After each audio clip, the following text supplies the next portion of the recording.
I will now show you how to change your child's trach ties as well as clean around the skin around the tracheostomy site. First, you want to get everything together. Have your Q-tips. To make it easier, I would open them first. Get your mild soapy water made and have another container of clean water.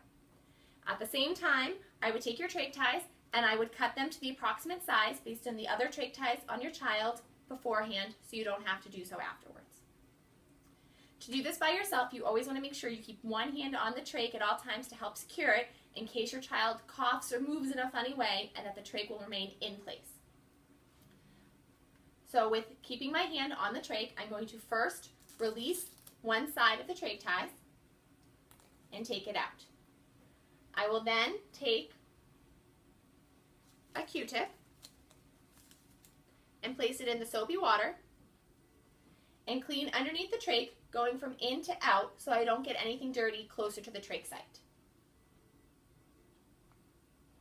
Sometimes you might need to use more than one Q-tip, a few times, especially if there's any dry or crusted mucus around the trach site.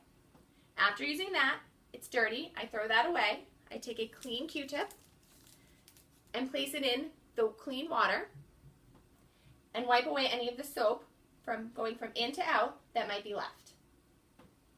After this, I want to make sure the skin is able to dry before continuing and putting on new trach ties. It's important to note you want to clean the skin around your trach site as well as the trach ties once a day. You might need to change the ties more than once a day if they are wet or soiled.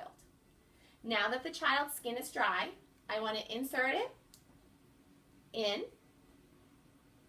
Again, I'm keeping my other hand over here securing the trach, so if they do cough, right here I'm securing it. And now this side is on. I want to now repeat this on the other side. I will switch hands to secure the trach, undo the Velcro, and discard of the old ties. Take a new Q-tip, put it in the soapy water, and clean, going from in to out as many times as needed. Finally, taking my last Q-tip in the clean water and getting away any soap left over. Again, you want to make sure that the skin is dry before attaching your new trach tie. Sometimes this can be tricky as your child could be moving as you're doing this.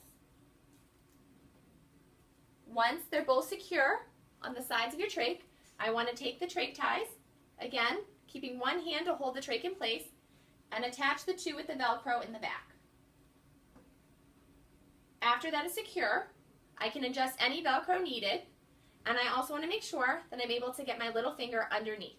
In this case, I'm having a hard time. So again, securing the trach, I want to loosen the Velcro in the back. I'm now able to better get a snug fit, but my little finger underneath the trach so it is not too tight.